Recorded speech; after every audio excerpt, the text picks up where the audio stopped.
তো এখন আমরা রয়েছি রেড রোড, যাকে কলকাতার রাজপথ বলা হয়। তো রাজপথের উপর দিয়ে যাওয়া হচ্ছে এখন।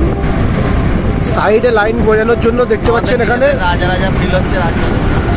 ফালতু মুখে লাভ নেই। সাইডে যে লাল লাল লাইটগুলো দেখা যাচ্ছে, এগুলো আপনাকে সাইড লাইন বোঝানোর জন্য হচ্ছে। রাত্রে যখন লাইন বোঝা যায় না, সেই জন্য এটাকে আলাদা করে লাইটিং করা হয়। তো যথেষ্ট খরচা সাপেক্ষ হয় বলে সব জায়গায় করতে পারে না, বাট এটা যেহেতু রাজপথ, তো এখানে করা আছে এটা। এবং এখানে দেখতে পাচ্ছেন পার্কিং অ্যালাউড নাই। সামনে দিয়ে যাচ্ছেন পুলিশ। আর এটা দেখো, এরা আবার টিকটকের ভিডিও বানাতে যাচ্ছে।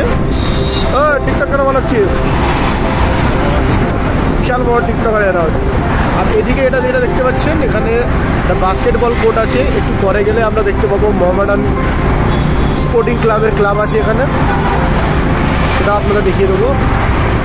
যদি হাতে সময় একটু কম আছে, কারণ 1.5 মিনিটের মধ্যে ভিডিও শেষ করতে হচ্ছে। এই যেটা দেখতে পাচ্ছেন, এটা হচ্ছে মোহামেডান স্পোর্টিং ক্লাবের এরিয়া শুরু হচ্ছে এখানে।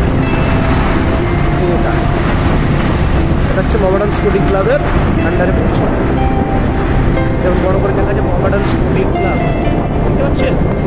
অ্যান্ড রাজপথ শেষ হওয়ার পথে এরপরে আবার দেখি কী সিগন্যাল পাওয়া যায়, সেই সিগন্যালের অ্যাকর্ডিং আপনাদেরকে বলতে থাকবো।